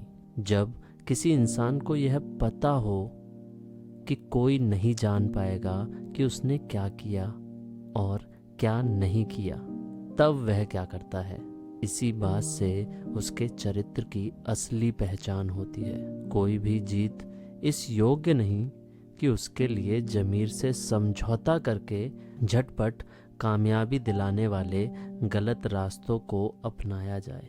ट्रॉफी तो आप भले ही जीत लें, लेकिन यह जानते हुए कि वह सच्चाई से जीती गई है, लेकिन यह जानते हुए कि वह सच्चाई से नहीं जीती गई है, उससे आपके मन को खुशी कभी नहीं मिलेगी। एक ट्रॉफी जीतने से ज़्यादा अहम बात है एक अच्छा इंसान होना।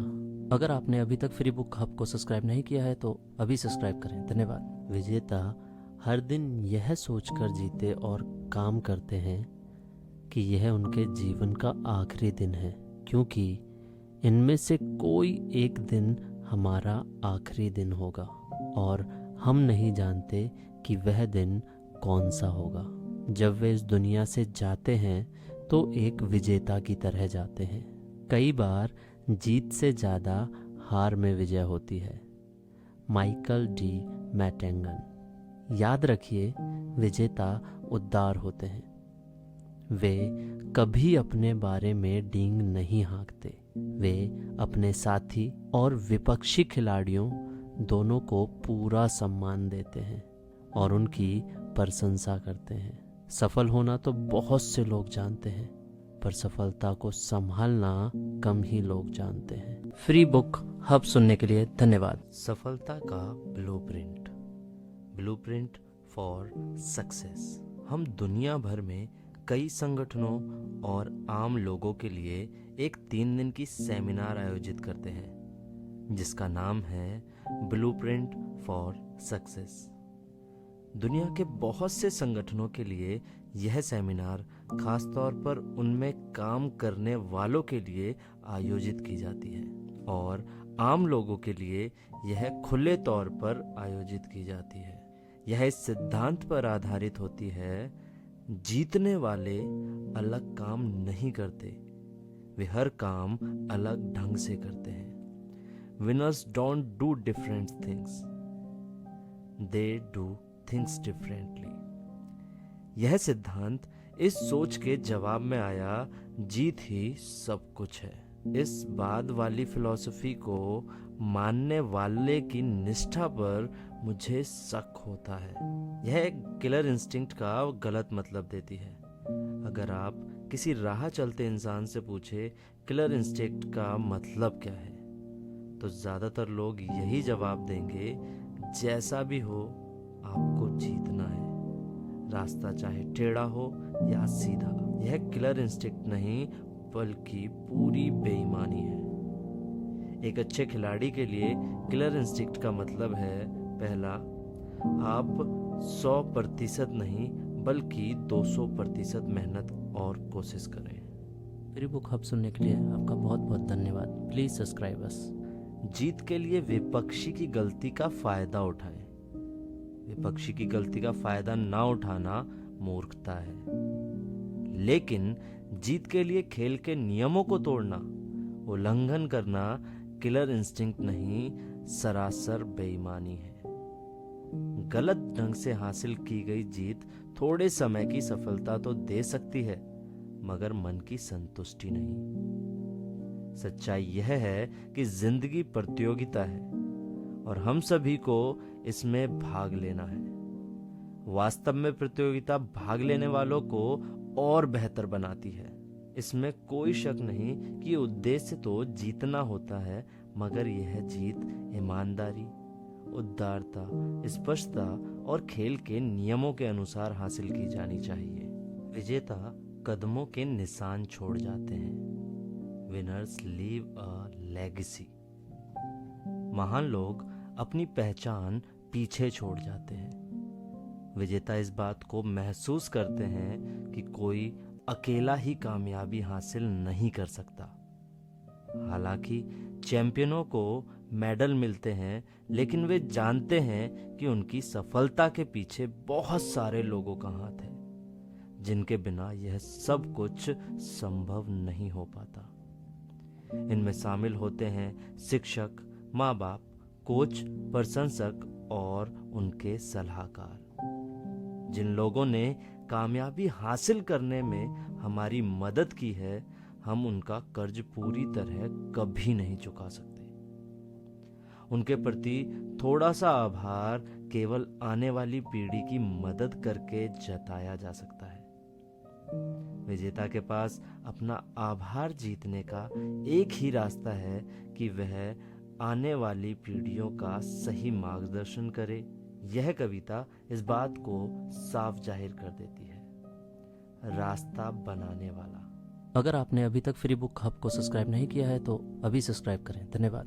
एक बुजुर्ग जो एक सुनसान सड़क पर जा रहा था, शाम होते होते ठंडा और ठिठुरता पहुंचा एक लंबे, गहरे और चौड़े दर्रे के करीब, जिसके अंदर तेज पानी बह रहा था। बुजुर्ग ने शाम के धुंधलके में उसे पार किया। पानी की धारा से उसे कोई डर नहीं लगा, मगर वह पीछे मुड़ा सुरक्षित पार कर जाने के बाद, और उन लहरों के आर पार एक पुल बनाया। ओ बुजुर्ग, एक साथी यात्री ने उसे पुकारा। तुम इसे बनाने में बेकार मेहनत कर रहे हो। तुम्हारी यात्रा दिन के ढलते ही खत्म हो जाएगी और फिर तुम कभी इस रास्ते से नहीं गुजरोगे। तुमने इस चौड़े और गहरे दर्रे को पार कर लिया है। तुम इस धारा पर पुल क्यों बना रहे हो? उस बुजुर्ग ने अपने सिर को उठाकर कहा, प्यारे दोस्त, जिस रास्ते से मैं आया हूं उस राह में मेरे पीछे आ रहा है एक नौजवान जिसे यहीं से गुजरना है। यह दर्रा जो मेरे लिए मुश्किल रहा है, उस सजीले नौजवान के लिए एक बड़ा खतरा हो सकता है। उसे भी शाम के धुंधलके में पार करना पड़ेगा। मेरे दोस्त, मैं यह पुल उस नौजवान के लिए बना रहा हूँ। Bill Allen Drumgoole. सुकरात ने प्लूटो को शिक्षा दी। प्लूटो ने अरस्तु को पढ़ाया। अरस्तु सिकंदर महान के शिक्षक बने। ज्ञान अगर एक से दूसरे को ना हासिल हुआ होता तो वह मर चुका होता। हमारी सबसे बड़ी जिम्मेदारी एक ऐसी विरासत देना है जिस पर आने वाली पीढ़ियां गर्व कर सकें। फ्री बुक हब सुनने के लिए धन्यवाद। बदलते जीवन मूल्य, आज के सिद्धांत, चेंजिंग वैल्यूज, टुडेज वैल्यूज। बदलाव निश्चित है, हम इसे पसंद करें या ना करें, वह होगा ही। हम इस मैं वाली पीढ़ी और हालात के अनुसार बदलते मूल्यों की सोच को बहुत देख चुके हैं। इसकी वजह से मजबूत समाजों को भी नुकसान उठाना पड़ा है। मैं वाली पीढ़ी के लोग पकड़ में आ चुके हैं, पर उन्हें गलती का नहीं बल्कि पकड़े जाने का दुख है। 1958 के एक सर्वे में कुछ हाई स्कूलों के प्रिंसिपल से यह पूछा गया, आपके छात्रों की खास समस्याएं क्या हैं? उनका जवाब था, पहला, होमवर्क ना करना, दूसरा, संपत्ति का महत्व ना समझना, जैसे कि किताबों को फेंक देना, तीसरा, बत्तियां जली और खिड़की दरवाजे खुले छोड़ देना, चौथा, क्लास में मुंह से थूक के बुलबुले निकालना, और पांचवा, कमरों में भाग दौड़ करना। उसी सवाल को 30 साल यानी एक पीढ़ी के बाद 1988 में पूछा गया। जवाब आश्चर्यजनक रूप से बिल्कुल अलग थे। आज के हाई स्कूल के छात्रों की मुख्य समस्याएं हैं, पहला, गर्भपात, दूसरा, एड्स, तीसरा, बलात्कार, चौथा, नशीली दवाएं, और पांचवा, स्कूल में हिंसा की वजह से मौत और हत्या का डर, बंदूकों और चाकुओं का आतंक। फ्री बुक हब सुनने के लिए आपका बहुत बहुत धन्यवाद। प्लीज सब्सक्राइब अस। पुराने मूल्य मिट नहीं सकते। कोई भी देश साझा विश्वासों और उसके नजरिए की वजह से संगठित रहता है। इन्हीं की वजह से उस देश के लोगों को किसी भी समाज को परेशान करने वाले संघर्षों से उबरने की शक्ति मिलती है, और इन्हीं की वजह से किसी देश को उसका स्वर, आकार, निष्ठा, नैतिक स्वरूप और सहन शक्ति प्राप्त होती है। John Gardner. कुछ लोग जिम्मेदारी, निष्ठा, वचनबद्धता और देशभक्ति जैसे नैतिक मूल्यों को पुराना समझते हैं। ये नैतिक मूल्य पुराने हो सकते हैं, मगर इनका महत्व कभी खत्म नहीं हो सकता। ये समय की कसौटी पर खरे उतरे हैं और हमेशा कायम रहेंगे, चाहे न्यूयॉर्क हो, नई दिल्ली हो या न्यूजीलैंड हो। इन मूल्यों का अर्थ सब जगह एक सा ही है। ये सर्वव्यापी है। मुझे इतिहास के किसी ऐसे दौर या संस्कृति के बारे में नहीं पता जिसने इन मूल्यों को सम्मान ना दिया हो। अगर आपने अभी तक फ्री बुक हब को सब्सक्राइब नहीं किया है तो अभी सब्सक्राइब करें। धन्यवाद। आज नैतिक मूल्य काफी नीचे गिर चुके हैं। Values are at an all time लो।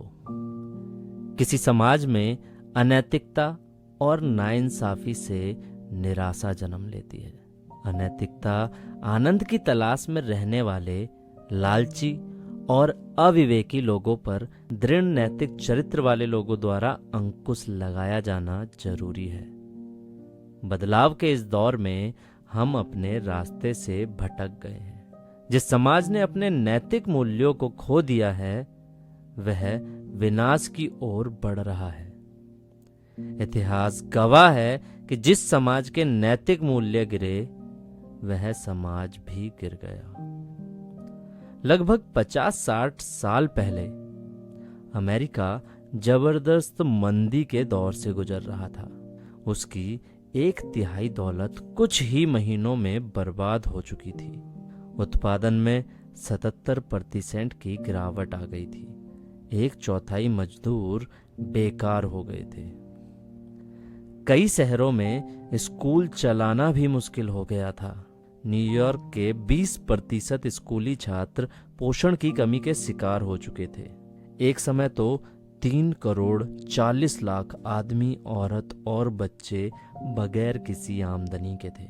धड़ाधड़ बंद होते होटलों, बैंकों और भूखमरी के उस मुश्किल दौर के बीच भी फ्रैंकलिन रूजवेल्ट ने अपने राष्ट्र के लोगों से रेडियो पर कहा, ईश्वर का शुक्र है कि हमारी मुश्किलें सिर्फ भौतिक और सांसारिक यानी कि मैटेरियल चीजों को लेकर है।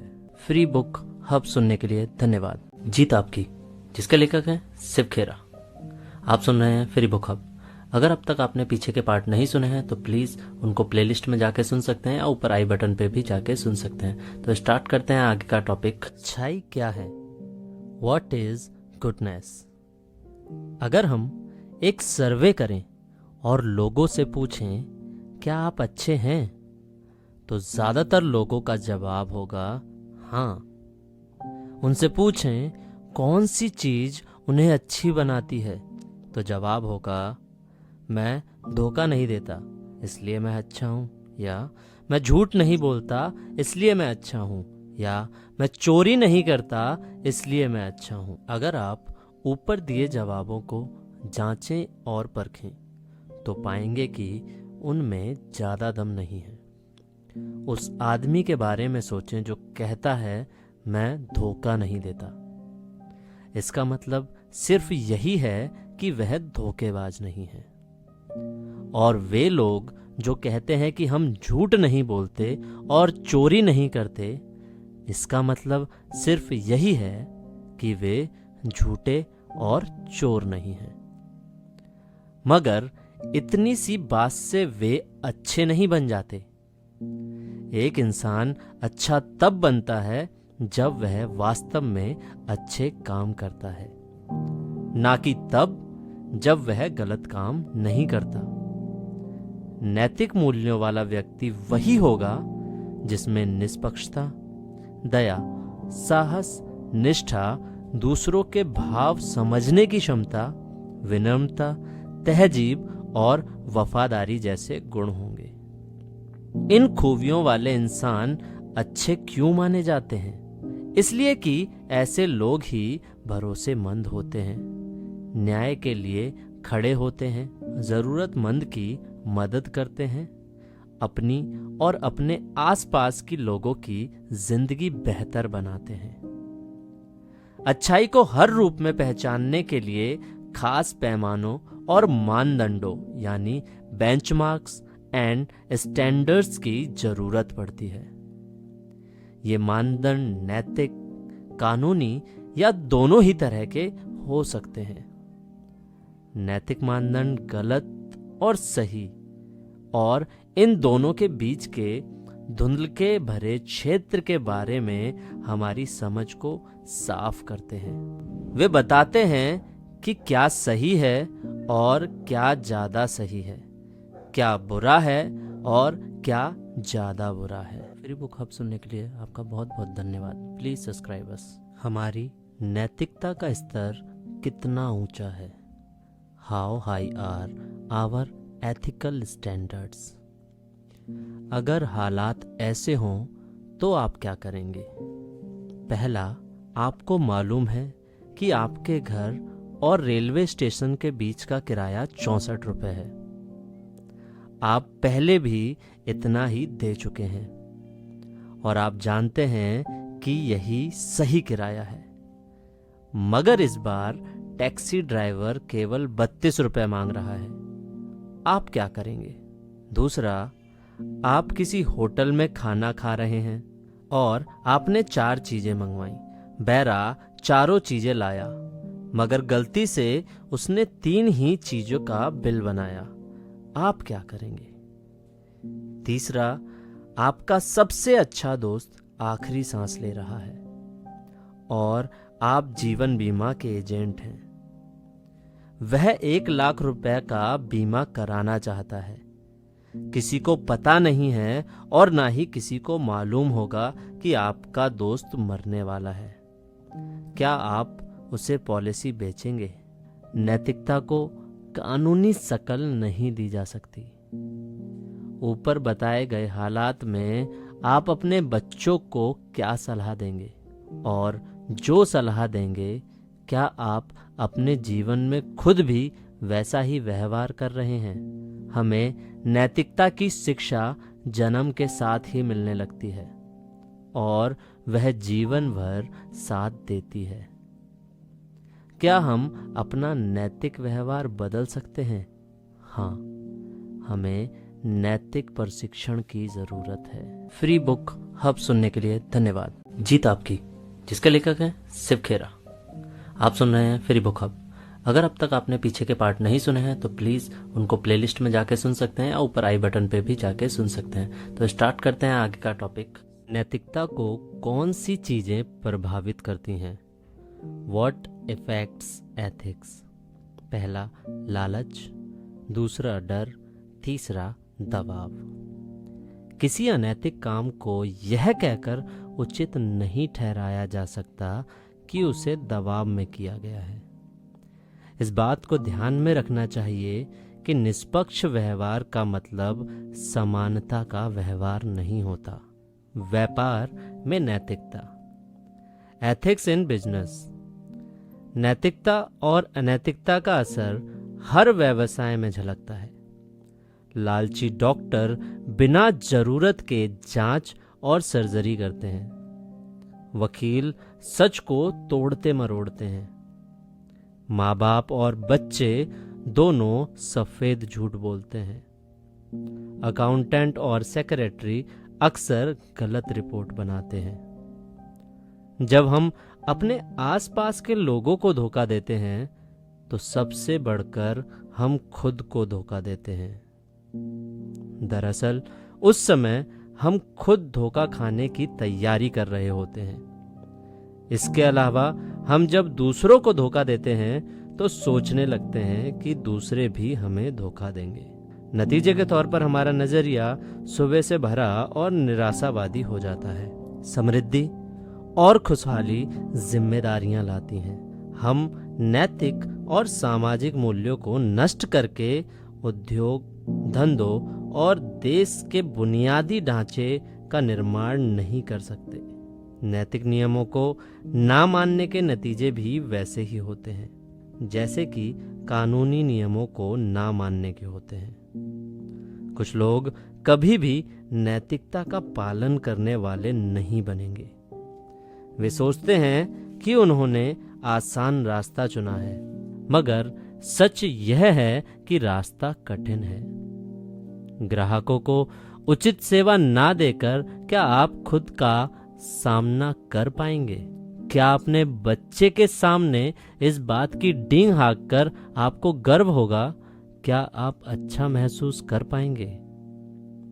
अगर आप ऐसा नहीं कर सकते तो आपका व्यवहार अनैतिक है।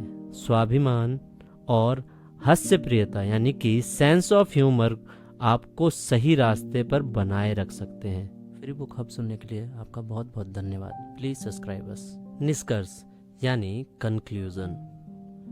लोग श्रोता का स्तर क्यों नहीं हासिल कर पाते? इसका सबसे बड़ा कारण दूरंदेशी की कमी है। हमें अपनी नज़र मुमकिन कामों से भी आगे ले जानी चाहिए। आज हम जो कुछ भी देखते हैं, वास्तविकता बनने से पहले वह एक सपना ही था। जिंदगी को उत्साह, सही दिशा और सही उद्देश्य के साथ जिएं। क्या आपका कोई सपना है? अगर है तो क्या है? क्या आपकी जिंदगी का हर दिन आपको अपने उद्देश्य के नजदीक ले जा रहा है? नाकामयाब लोगों की बातों पर ध्यान मत दीजिए। वे आपको सफलता पाने के बारे में गलत सलाह देंगे। सलाह लेनी ही है तो कामयाब लोगों से लीजिए। जहां दूरंदेशी 1 साल के लिए हो तो फूल लगाइए। जहां दूरंदेशी 10 साल के लिए हो तो पेड़ लगाइए। जहां दूरंदेशी अनंत काल के लिए हो तो लोगों का विकास कीजिए। एक प्राचीन कहावत है, याद रखिए, जीतने वाले कोई अलग काम नहीं करते, वे हर काम को अलग ढंग से करते हैं। शिव खेरा। अगर आपने अभी तक फ्री बुक हब को सब्सक्राइब नहीं किया है तो अभी सब्सक्राइब करें। धन्यवाद। जैसा कि मैंने हर अध्याय के अंत में आपको बताया है कि आपने अध्याय तो पूरा पढ़ा, लेकिन इस कार्य योजना को नहीं किया तो वो अधूरा रह जाएगा। तो आज के अध्याय की कार्य योजना यानी एक्शन प्लान है, जिंदगी का केवल यही मकसद हो सकता है कि हम जो बनने लायक हैं वही बन जाएं। जैसे 15 मिनट तक शांति से सोचें कि आप में किन 3 चीजों के लिए याद किए जाने की गहरी इच्छा है, का, खा, गा, और आप जिन चीजों के लिए याद किया जाना चाहेंगे उन्हें हासिल करने की राह पर आगे बढ़ने वाली 3 गतिविधियों या व्यवहारों की लिस्ट बनाएंगे। जैसे का, उसमें 3.123, खा 123, गा 123। इसी के साथ अपनी इस पूरी यू कैन विन, जीत आपकी कामयाबी की ओर ले जाने वाली सीढ़ी, जिसके लेखक है शिव खेरा, की पूरी किताब समाप्त होती है। मिलेंगे अगली किताब के साथ। धन्यवाद। अगर आपको ये बुक फ्री में चाहिए तो हमारे पेज पर डीएम कर सकते हैं और अधिक जानकारी के लिए डिस्क्रिप्शन में जा सकते हैं। नेक्स्ट पार्ट के लिए राइट वाली वीडियो पर क्लिक करें और बुक की प्लेलिस्ट के लिए लेफ्ट वाली वीडियो पर क्लिक करें और चैनल को सब्सक्राइब करना ना भूलें। वीडियो को लाइक शेयर करें। फ्री बुक हब सुनने के लिए धन्यवाद।